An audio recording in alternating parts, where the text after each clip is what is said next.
Tatanagar RPF post और GRP ने मिलकर अंतर्राज्यीय गिरोह के नूर मोहम्मद अंसारी को उसके दो सहयोगी के साथ बोकारो से धर दबोचा। तीनों के पास से चोरी के 2 लैपटॉप, 5 मोबाइल फोन, नगद 1400 रुपए समेत 2 कंगन बरामद किए गए। विगत 10 जुलाई को Howrah Ranchi Hatia train M1 coach में सफर कर रहे नीतीश कुमार के बैग की चोरी हुई। रांची जीआरपी में नीतीश कुमार ने अज्ञात द्वारा 2,25,000 मूल्य के सामान की चोरी के खिलाफ शिकायत दर्ज कराई। मामला टाटानगर रेलवे स्टेशन का होने की वजह से इस मामले को 16 जुलाई को टाटानगर जीआरपी में रेफर कर दिया गया। ठीक उसी दिन 16 जुलाई को टाटानगर रेलवे स्टेशन से पुनः एक मोबाइल चोरी की घटना घटी, जहां अनुसंधान के क्रम में पाया गया कि एक ही शख्स द्वारा इन दोनों घटना को अंजाम दिया गया है।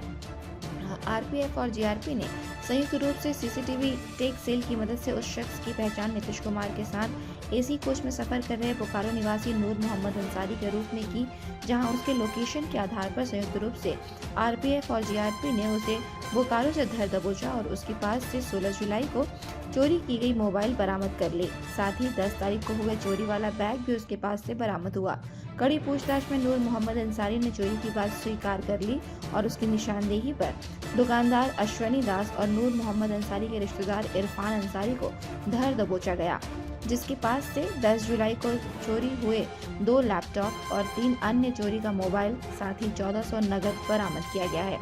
आरपीएफ ओसी संजय तिवारी ने बताया कि नूर मोहम्मद अंसारी ट्रेन में सफर करने के दौरान चकमा देकर यात्रियों के साथ किस तरह की घटना को अंजाम देता है, यह पूर्व में भी कई मामलों में जेल जा चुका है। हटिया रांची एक्सप्रेस में 2 बैग चोरी होने की घटना रांची जीआरपी में दर्ज हुई, जिसमें यात्री नीतीश कुमार ने अपने संपत्ति, जिसका मूल्य करीब 2,25,000 रुपये था, उसकी चोरी की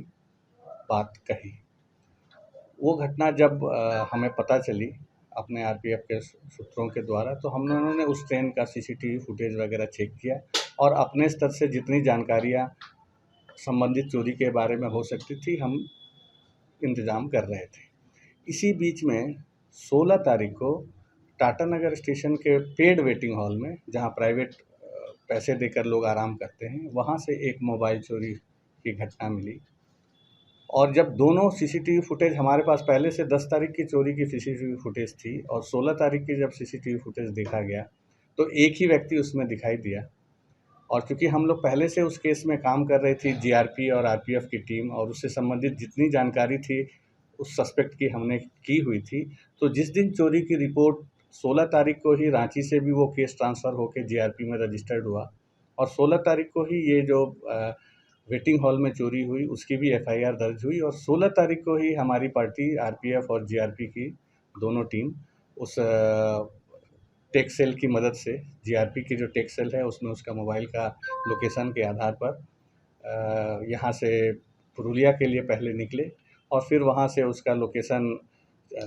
पिंद्राजोड़ा के पास दिखाया, जो कि बोकारो डिस्ट्रिक्ट में पड़ता है, और नूर मोहम्मद अंसारी उसका नाम है। तो सबसे पहले नूर मोहम्मद अंसारी को गिरफ़्तार किया गया, जिसके पास से 16 तारीख को जो मोबाइल चोरी हुई थी वो रिकवरी हुई और जो 10 तारीख को बैग जो चोरी हुआ था वो बैग उसके पास से मिला। और बाकी सामानों के बारे में पूछने जाने पर उसने कहा कि एक अश्वनी कुमार दास नाम का है, जो कि चंदन कियारी में उसके दुकान है, उसके पास उसने एक लेनोवो का लैपटॉप और 3 मोबाइल बेचा है। तो उसके बाद उसके लीडिंग पर टीम गई वहाँ पर और अश्वनी कुमार दास के पास से एक लेनोवो का लैपटॉप और 3 मोबाइल रिकवर किया गया। और एक एप्पल का भी लैपटॉप चोरी हुआ था नीतीश कुमार जी का। उसके बारे में पूछने पर उसने अपने भगने इरफान अंसारी है, जो कि वो भी रामगढ़िया का रहने वाला है, बनगढ़िया का, वो भी डिस्ट्रिक्ट बोकारो में आता है, उसके पास लीडिंग करके लेके गया और वहाँ से वो लैपटॉप रिकवरी हुआ। तीनों को अरेस्ट किया गया है और तीनों को अगेंस्ट में चोरी के प्रकरण में केस दर्ज किया गया है। 2 लैपटॉप और 1 मोबाइल है, वो तो हमारा 2 केस से संबंधित है। बाकी जो मोबाइल रिकवरी हुई है वो भी उसने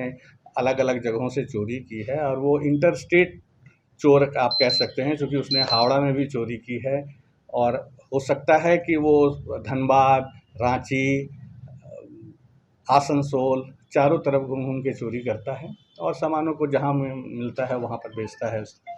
तो इसमें जीआरपी के टेक्सel की मदद से और बाकी आरपीएफ और दोनों के समन्वय, बेहतर समन्वय के कारण एक इंटरस्टेट गैंग को पकड़ा जा सका है और करीब 3,25,000 रुपये की संपत्ति की रिकवरी हुई है।